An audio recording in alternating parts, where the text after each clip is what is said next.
Olá pessoal, professor René Jucá, professor de Química. É um grande prazer estar recebendo você aqui na nossa aula. Antes de mais nada, eu queria pedir para você dar um like aí, para curtir esse vídeo, para incentivar a gente a produzir outros vídeos para que ajude você a passar em medicina. Beleza, pessoal? Agradeço aí o like. Então vamos em frente.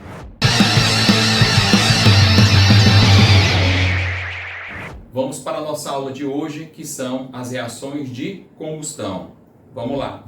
Então, o que é uma combustão, pessoal? Uma combustão, ela é uma reação em que você vai ter um combustível, certo? Que vai pegar fogo. Esse combustível pode ser um hidrocarboneto ou um composto oxigenado, tá? E ele vai reagir com o oxigênio do ar. Sem oxigênio, pessoal, é impossível haver combustão. E as combustões podem ser de forma completa ou de forma incompleta. Na combustão completa, nós temos a formação do gás carbônico, CO2, e da água, H2O. As combustões incompletas acontecem quando a gente não tem oxigênio suficiente para queimar todo o combustível. Aí, nesse caso, você vai ter a formação do monóxido de carbono, CO, que é um gás tóxico, provoca parada respiratória, e do carbono fuligem, que é um pó finamente dividido. Esse carbono fuligem é aquele pó preto que sai pelo cano de escapação dos automóveis, certo? Você vê muito bem isso também quando você pega uma vela e acende, e coloca um pirex em cima da vela, você começa a ver aquela fumaça preta, aquele pó, aquele carbono finamente dividido. Ali é o carbono fuligem, que também sai pelo cano de escapação dos automóveis, tá certo? Então, o monóxido de carbono, que é o CO, é um gás altamente tóxico, formado na queima incompleta de combustíveis, como também o carbono fuligem. Nas reações, nós costumamos trabalhar com reações envolvendo combustões completas, tá? Em alguns casos, a gente trabalha com combustão incompleta. Lembrando que, quando você está num incêndio, se você porventura estiver no incêndio, estiver num ambiente fechado, é muito importante você não respirar essa fumaça preta, que é esse carbono fuligem. Porque quando você respira essa fumaça preta quente, ela vai queimar os seus alvéolos e vai impedir as trocas gasosas entre a hemoglobina e o oxigênio. Então, isso é muito perigoso. Então, para você se preservar, o ideal é você pegar uma toalha, um pano molhado e colocar sobre o nariz, certo? Para impedir que você respire essa fumaça quente, contendo esse carbono fuligem, que pode ser muito prejudicial para a sua saúde. Beleza? Vamos em frente. Então, aí nós temos aí, pessoal, a combustão do gás metano, CH4, tá? Observe que quando o metano reage com 2 mols de oxigênio, eu vou ter aí uma combustão completa, liberando 1 mol de CO2 e 2 mols de água. E o calor de menos 891 kJ. Quando a gente tem menos oxigênio, no caso aí 3 sobre 2 mols de oxigênio, eu passo a ter a combustão incompleta, onde eu vou ter aqui 1 mol de CO, monóxido de carbono, e 2 mols de água, com uma liberação menor de energia, menos 607 kJ. E se eu tenho menos oxigênio ainda, 1 mol de oxigênio apenas, eu vou ter a formação do carbono fuligem. 1 mol de carbono fuligem mais 2 mols de água com uma liberação menor de energia, menos 497 kJ. Certo? A tabela a seguir, como vocês estão vendo, apresenta o ΔH de combustão de alguns combustíveis. Temos aí o gás hidrogênio, H2, temos o etanol, temos o gás metano, temos o metanol e temos o octano. Observe uma coisa interessante, nessas entalpias de combustão que vocês estão vendo aí, pessoal, nós temos aí a entalpia de combustão em kJ por mol e também kJ por grama, tá? O poder calorífero de um combustível é dado pela quantidade de calor que ele libera por grama de combustível. Então, desses combustíveis que aí estão, observe que o gás hidrogênio H2 é aquele que apresenta o maior poder calorífero. Por quê? Porque ele vai liberar menos 142 kJ por grama de combustível.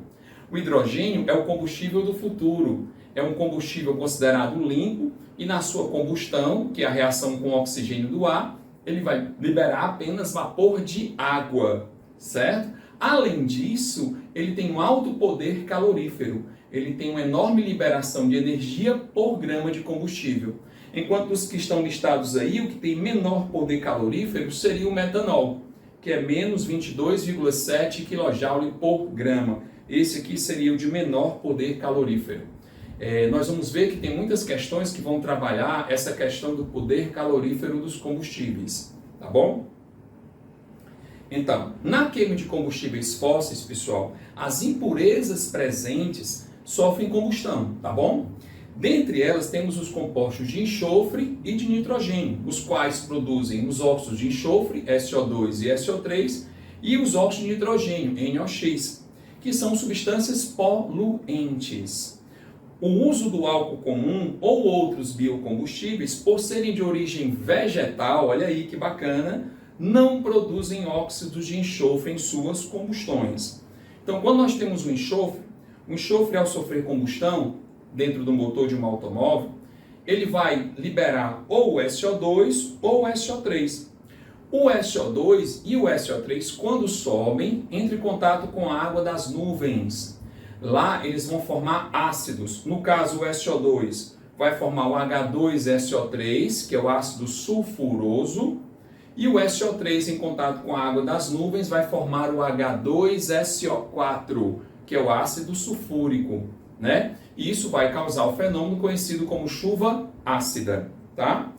E o nitrogênio também, quando sofre combustão dentro da câmara de explosão de um motor, ele vai formar óxidos de nitrogênio, NOx. Esses óxidos de nitrogênio, em contato com a água, também vão formar ácidos. Aqui no caso, nós temos o HNO2, que é o ácido nitroso, e nós temos o HNO3, que é o ácido nítrico, que também vão fazer parte da chuva ácida, tá bom? Então não esqueçam que esses combustíveis fósseis vão ter as impurezas à base de enxofre, que vão formar óxidos de enxofre, que provocam o fenômeno da chuva ácida. E os combustíveis de origem vegetal, como o álcool e outros biocombustíveis, não vão conter enxofre. Então eles vão ter uma vantagem ambiental por não liberar esses óxidos de enxofre. Maravilha? Não esqueça isso das questões, tá bom? Considere a reação de combustão completa do gás butano, C4H10, 4-but. Vamos lá, o gás butano, C4H10, ele vai reagir com quem? Com o oxigênio do ar. Sem oxigênio é impossível haver combustão, e toda combustão completa vai formar o quê? Vai formar o CO2, não esqueçam, gás carbônico, e água, H2O. Logo em seguida, pessoal, a gente precisa fazer o balanceamento. Então, inicialmente, a gente balanceia o carbono. Então, 1 mol de gás butano, você tem 4 carbonos. Então, na frente do CO2, você coloca um 4. Logo em seguida, você vai fazer o balanceamento do hidrogênio. Se eu tenho 10 Hs, então na frente da água ali eu vou colocar um 5. 5 vezes 2, 10. Né? E agora a gente vai balancear os oxigênios, ok? Então, eu tenho agora aí, ó, 4 vezes 2, 8. 8 com mais 5, ao todo, eu vou ter 13 oxigênios. Se eu tenho 13 oxigênios do lado esquerdo ou do lado direito, eu vou ter que ter 13 oxigênios do lado esquerdo. Então, na frente do oxigênio, eu vou colocar 13 sobre 2. Eu coloco uma fração, 13 sobre 2 é 6,5. 6,5 vezes 2 dá 13. Tá? É como se a gente pudesse cancelar aquele 2 com aquele 2 e ficar somente 13. Tá bom? Essa reação, por ser de combustão, ela tem um ΔH e ela libera 1.455 kJ por mol. Mol de gás butano, certo? Então, aí o que acontece?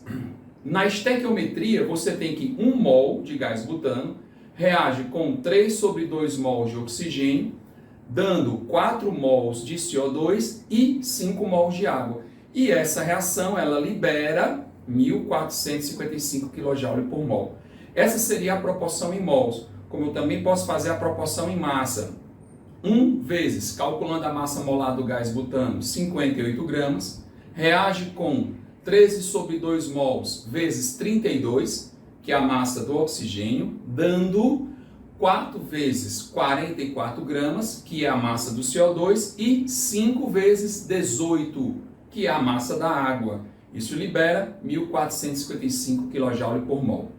Podemos relacionar as diversas substâncias nessa reação trabalhando quantidades em mols, massa, volume ou energia.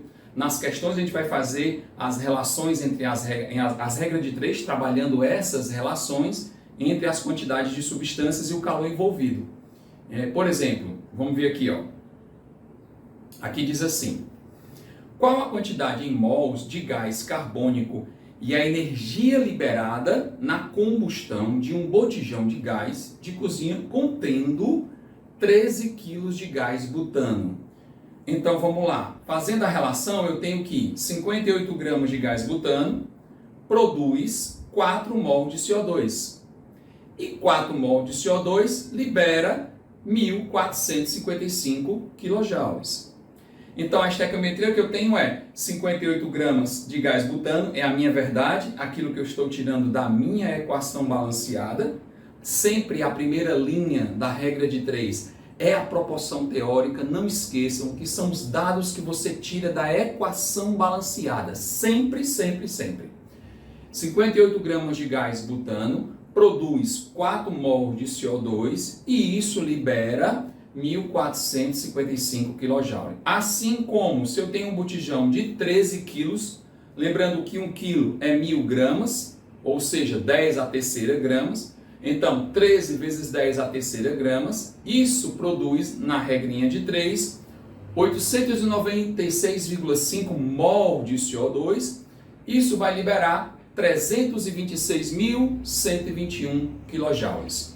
Então a gente vai chamar as quantidades de X e Y, você vai determinar que a quantidade de gás carbônico é 896,5 mols, e isso libera uma quantidade de energia de 326.121 kJ.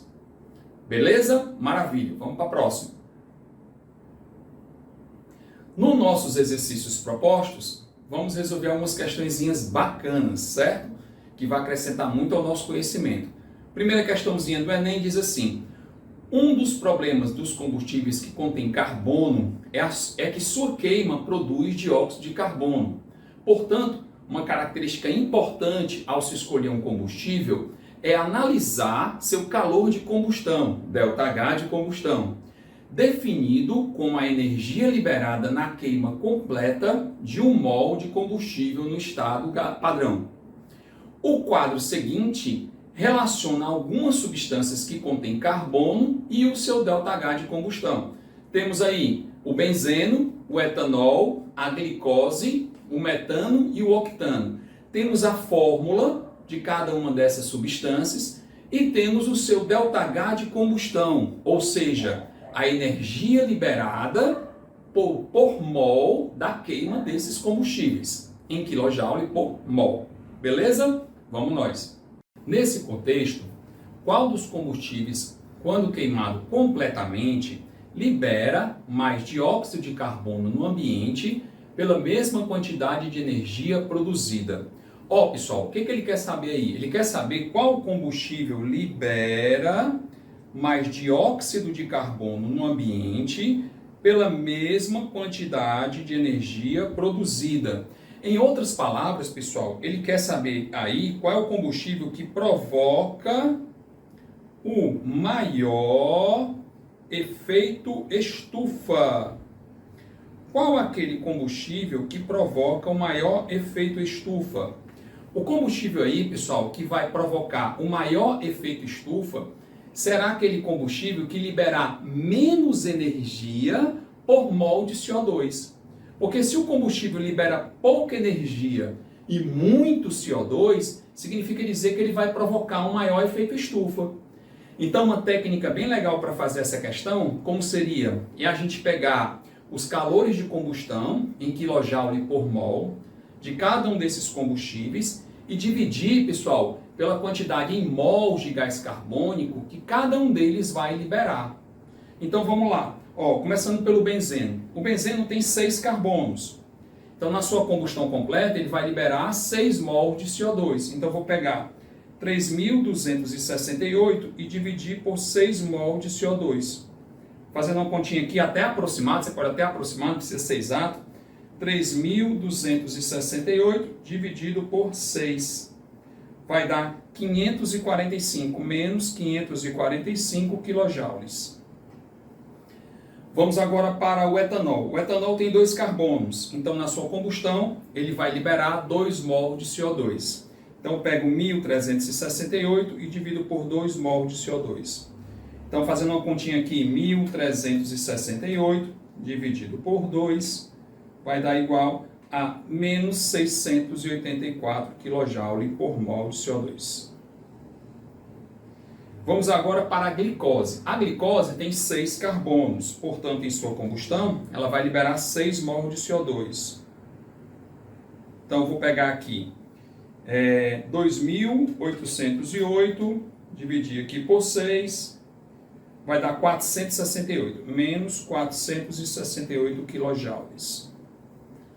Beleza, continuando, metano. Ora, o metano tem um carbono, então ele vai liberar apenas 1 mol de CO2. Então, sua energia liberada vai ser menos 890 kJ. E o octano, que tem 8 carbonos, né? Na sua combustão completa, ele vai liberar 8 mol de CO2. Então, dividindo aqui, pode ser até um valor aproximado, 5.471. Dividido por 8, vai dar menos 684 kJ. Então vamos lá. Qual desses combustíveis que aí estão, pessoal, vai liberar menos energia por mol de CO2? Ora, vou colocar aqui, ó, o combustível, certo? O combustível que provoca o maior efeito estufa. Qual desses combustíveis provoca o maior efeito estufa? Vai ser aquele que libera menos energia, por mol de CO2. No caso aí, qual é desses combustíveis aquele que libera menos energia por mol de CO2? Ora, pessoal, se você observar, vai ser a glicose, ó. A glicose libera menos 468 kJ por mol de CO2. Significa dizer que ela seria o combustível que provocaria o maior efeito estufa, aquele que liberaria a maior quantidade de dióxido de carbono pela mesma quantidade de energia produzida. Então, no caso aí, seria a glicose. E a resposta correta para a gente aqui seria a opção da letra C. Se a questão perguntasse aí, qual é o combustível que libera menos dióxido de carbono pela mesma quantidade de energia produzida, ou seja, o que provoca o menor efeito estufa, desses combustíveis que aí estão, o que provoca o menor efeito estufa seria o metano, que ele vai liberar a maior quantidade de energia. No caso, menos 890 kJ por mol de CO2. Tudo certo? Qualquer dúvida você revê o vídeo, beleza? Vamos em frente. Vamos lá, exercícios propostos, uma questãozinha da FUVEST, bacana. Vamos lá. Tanto o gás natural como o óleo diesel são utilizados como combustível em transportes urbanos. A combustão completa do gás natural e do óleo diesel liberam, respectivamente, 9 vezes 10 a 2 kJ, ou seja, 900, e 9 vezes 10 a 3 kJ, 9.000 kJ por mol de hidrocarboneto. A queima desses combustíveis contribui para o efeito estufa. Ele fala, para igual energia liberada, quantas vezes a contribuição do óleo diesel é maior que a do gás natural? Considere que o gás natural é o gás metano, CH4, e o óleo diesel é o C14H30. Então, para igual energia liberada, quantas vezes a contribuição do óleo diesel é maior que a do gás natural? Então vamos lá. Se a gente pegar aqui o gás natural, que é o gás metano, ó, CH4, isso aqui libera 1 mol de CO2 em sua queima. Afinal de contas, ele tem um carbono, 1 mol de CO2, que por sua vez libera uma energia de 9 vezes 10 a 2 kJ, ou seja, 900. Como tem que ser para igual a energia liberada, então se ele liberasse a mesma energia do óleo diesel, que seria 9 vezes 10 a 3 kJ, quantos mols de gás carbônico seriam liberados? X. Ora, se aqui é 10 vezes mais, ou seja, 9.000 é 10 vezes mais do que 900, daqui também é vezes 10. Logo, o gás natural liberaria 10 mols de CO2. Para igual energia liberada, o gás natural liberaria 10 mol de CO2. Agora vamos para o óleo diesel. O óleo diesel é o C14H30. Então, na sua combustão, ele vai liberar 14 mol de CO2, que, por sua vez, vai liberar uma energia de 9 vezes 10 a 3 kJ, ou seja, 9.000 kJ. Então, observem que para a mesma energia liberada, que é 9.000 kJ, 9 vezes 10 a terceira, o óleo diesel libera 14 mol de CO2. Então, quantas vezes a contribuição do óleo diesel em relação ao efeito estufa é maior do que a do gás natural? Então, se eu quero saber o número de vezes, basta eu pegar a quantidade em mols do óleo diesel e dividir pelo número de mols de gás carbônico liberado pelo gás natural. Então, vou pegar aqui, 14 e dividir por 10. Ora, 14 dividido por 10, então eu vou ter, no caso, 1,4 vezes. Portanto, nossa alternativa correta será a opção da letra C. Maravilha? Vamos em frente. Vamos lá. Agora uma questãozinha do Enem. Diz o seguinte: o carro flex é uma realidade no Brasil. Estes veículos estão equipados com motor que tem a capacidade de funcionar com mais de um tipo de combustível. No entanto, as pessoas que têm esse tipo de veículo, na hora do abastecimento, têm sempre a dúvida: álcool ou gasolina? Para avaliar o consumo desses combustíveis, realizou-se um percurso com o veículo flex, consumindo 40 litros de gasolina no percurso de ida, certo? E na volta utilizou-se etanol, certo? Foi considerado o mesmo consumo de energia tanto no percurso de ida, no caso foi 40 litros de gasolina, e quanto no percurso de volta. Então ele diz assim: a energia de ida e a energia de volta é a mesma, no caso, né?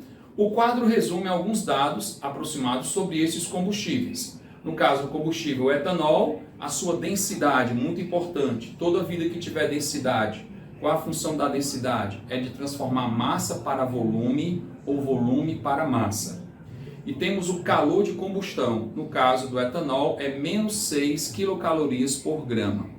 No caso da gasolina, nós temos que a densidade dela é de 0,7 gramas por ml. E a energia liberada em sua queima seria menos 10 quilocalorias por grama, certo? Então, seguindo em frente, diz o seguinte: o volume de etanol combustível em litros consumido no percurso de volta é mais próximo de... Então, 27, 32, 37, 58 ou 67 litros. Então, eu fui, vamos lá, no percurso de ida, vamos lá. No percurso de ida, eu fui com gasolina. E eu gastei 40 litros. Certo? Ok? No percurso de volta, eu fui com álcool. Retornei com etanol. Então, a quantidade de energia gasta foi, no percurso de ida, foi 40 litros, vezes. Algo bem legal que a gente pode fazer aqui, pessoal, é a conversão de grama por ml para grama para litro. No caso aí, essa conversão é bastante útil para a gente poder cancelar litro com litro. No caso aí, eu tenho aí, no caso do etanol, eu tenho 0,8 gramas por ml. Então, se eu multiplicar por 1.000, eu vou ter 800 gramas por litro. Isso para mim vai ser muito bacana. No caso da gasolina, eu tenho 0,7 gramas por ml. Multiplicando por 1.000, eu vou ter 700 gramas por litro. Bacana? Então vamos lá. No percurso de ida gasolina, a quantidade de energia gasta foi 40 litros vezes, no caso a densidade, que foi de 0,700 gramas por litro, e a quantidade de calor liberada na gasolina, 10 quilocalorias por grama. Então isso é igual, vamos lá, cancelando litro com litro, grama com grama, fazendo essa conta aqui, ó, 4 vezes 7 dá 28, contando zeros, 1, 2, 3, 4, 1, 2, 3, 4. Vai dar 280 mil quilocalorias no percurso de ida. No percurso de volta, a energia gasta é a mesma, como ele falou na questão. Então agora usando o etanol, fazendo a mesma relação com os cálculos de cima, a energia gasta foi 280 mil quilocalorias. Isso é igual a o volume de etanol, que é isso que eu quero descobrir.